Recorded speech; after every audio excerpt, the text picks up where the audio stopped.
Assalamualaikum warahmatullahi wabarakatuh. Allahumma sholli ala sayyidina Muhammad wa ala alihi walhamdulillahi rabbil alamin. Amma ba'd. Kepada jamaah dimanapun berada, sekarang kita masuk ke bab 2, yaitu tentang harokat. Harokat atau tanda baca. Tanda baca. Nah, kalau kemarin sudah diperkenalkan tentang huruf hijaiyah semua, yang penting sekali lagi saya ingatkan supaya memberikan pelajaran orang baru nol membaca Al-Quran itu huruf hijaiyah harus betul-betul hafal. Kalau belum betul-betul hafal huruf hijaiyah, jangan masuk ke harokat. Kenapa begitu? Biasanya si murid itu akan sudah bisa membaca huruf sambung, udah baca Al-Quran, masih terbata-bata karena belum menguasai ini. Maka hafalin ini betul. Kalau sudah hafal, baru masuk ke harokat atau tanda baca. Tanda baca pertama yaitu fathah. Fathah itu tandanya begini, maka dibaca A atau sebagian O. Seperti A, seperti yang ini sudah kita tunjukin. A, ba, ya, ta, sa, ha. Kalau yang O yang mana? Ini kho, so, do, ro, to, go, dan seterusnya. Itu. Ada do, go, ko. Itu yang pakai O. Paham ya? Yang pakai O. Sekarang kita harokat yang kedua, yaitu kasrah. Kasrah tandanya begini, maka dibaca I. Kasrah itu tandanya di bawah, maka dibaca I. Contohnya, kalau ini bacanya apa tadi? Ta. Kalau dikasih di bawah, ganti I. Atau kita ambil satu di sini. Letter besar. Kalau tadi ini dibaca apa? Bacanya ja. Kalau di bawah ganti I. Bacanya ji. Begitu aja. Atau ini bacanya ka. Ganti ki. Atau ini bacanya apa? Fa. Di bawah ganti I. Fi. Kalau ini bacanya apa? A. Di bawah ganti I. Gitu aja. Atau kita kasih contoh satu. Tadi ini bacanya ba, ya kan? Kemudian di bawah bacanya bi. Kalau di titiknya 2 begini, T. Y. Kalau di atas 1, ni. Kalau 2, T. Kalau 3, C. Kita hapus satu-satu. Kalau kita hapus satu di atas, apa bacanya? T. Kalau begini, ni. Kalau begini, Y. Kalau begini, B. Begitu. Jadi nggak usah dikenalin huruf hijaiyah lagi, karena kita disuruh menerangkan tentang tanda baca ini. Jadi cukup ditunjukin begitu saja langsung dia paham. Jadi nggak perlu cici, tati, nani, sasi, kaki, nono, begitu terus. Itu mah kelamaan. Cukup ini aja, setelah dikenalkan langsung dengan harokat, langsung diganti di bawah. Bacanya apa? Begitu aja, udah paham. Paham ya? Kemudian selanjutnya, yang kedua, yang ketiga adalah doma. Tandanya begini, maka dibaca U. Tandanya begitu, maka dibaca U. Contoh, kalau ini nanti bacanya apa? Ja. Kalau di sini Ji. Kalau di atas begini dibaca Ju. Contoh ini. Ini bacanya apa? Tu. Kalau tanda titiknya Du. Begitu aja. Ini bacanya tadi apa? Ha. Kalau diganti begini jadi hu. Ini bacanya apa? Sa. Ganti begini jadi hu. Kalau ini bacanya apa? Sa. Ganti begini jadi su. Begitu aja. Mudah kan? Atau kita coba di sini. Kalau ini tadi di bawah bacanya apa? B. Kalau begini Bu. Titik 2, yo. Titik 1 di atas, no. Kalau titik 2 di atas, to. Kalau titik 3 di atas, so. Sekarang kita hapus satu persatu. Kalau kita hapus satu di bawah, apa namanya bacanya? Bu. Kalau begini apa bacanya? So. Kalau begini apa bacanya? To. Kalau begini apa bacanya? No. Udah begitu aja. Jadi sekali lagi tidak perlu pakai sasu, nanu, jaju, sasu begitu banyak, nggak perlu. Yang penting ini sudah hafal dulu, kemudian langsung dengan harokatnya. Setelah itu langsung dengan langsung ditunjukkan kasrohnya, dibaca u. Karena kita hanya disuruh untuk memperkenalkan tanda baca ini. Ini nggak perlu tadi ulang-ulangi lagi ini, kan ini udah hafal.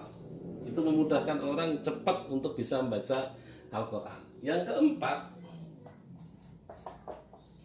itu tanwin. Tandanya begini, ada yang begini, ada yang begini, maka dibaca. Ini saya hapus dulu. Maka dibaca N, begitu aja. Contoh, ini bacanya apa? A ditambah N, tambah an atau on. Ini bacanya apa? I tambah N jadi in. Ini bacanya apa? U ditambah N jadi un. Begitu aja. Kita kasih contoh. Sekarang kita kasih contoh di bawah. Ini tadi bacanya apa? Ja. Kalau kasih di bawah, diganti di bawah, baca U. Kalau kita ganti begini, bacanya ju. Nah, kalau ini bacanya ju tambah n, jun. Ja tambah n, jan. Ji tambah n, jin. Begitu aja. Kayak ini. Sa tambah n, san. Ini apa? Su tambah n, sun. Itu aja. Ini bacanya tadi apa? Da tambah n, jan. Ini bacanya apa di bawah? Ni dibaca tambah n, nin. Itu aja. Udah begitu aja. Sekali lagi saya ingatkan, yang penting ini sudah hafal huruf hijaiyahnya. Kemudian kita hanya dituntut untuk memperkenalkan tanda baca ini aja. Maka mudah. Nggak perlu diulang-ulangi lagi. Saya kasih contoh lagi supaya lebih paham lagi. Contoh ini la. Kalau di bawah li. Kalau begini lu. Tambah n, lun. Kalau begini lan. Tambah n, nin. Begitu aja. Kan? Kalau sudah begini, dia sudah hafal huruf hijaiyah, kemudian fathah ngerti tanda bacanya, kasrah ngerti, dhammah ngerti, tanwin ngerti, baru kita coba si murid itu untuk kita tulis begini.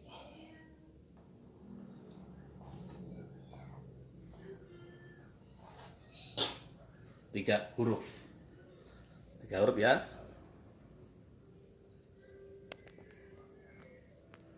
Saya besarin. Nah, caranya satu persatu. Kap tambah A bacanya K, Ro tambah I bacanya Ri, Mim tambah U bacanya Mu, tambah N, Mun, bacanya Karimun. Kalau di bawah Mi ditambah N, Min. Kalau di atas ma tambah n, man. Tanwin itu di belakang kata. Lo kok bisa begitu?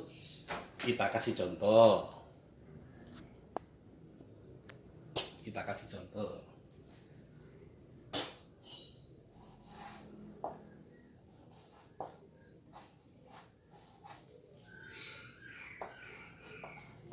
Nah, kita kasih contoh ya.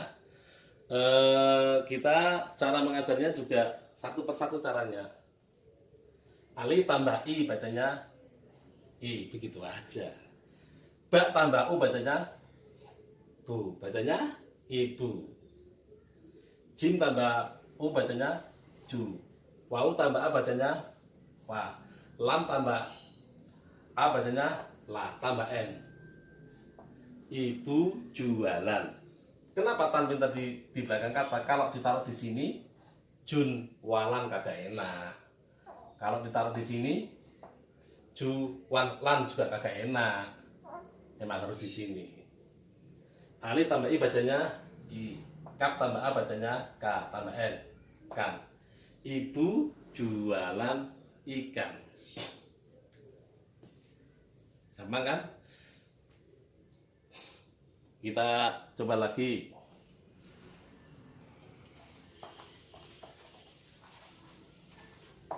Kita coba lagi. Kita hapus ini. Agak panjang.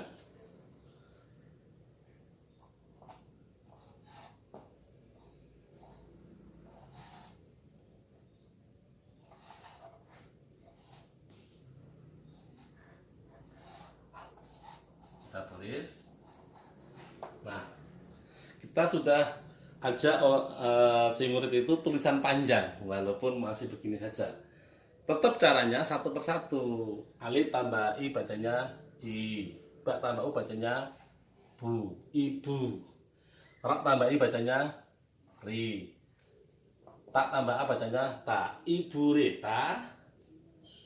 Tak tambah u tambahnya tuh, ra tambah u bacanya ru, tambah n.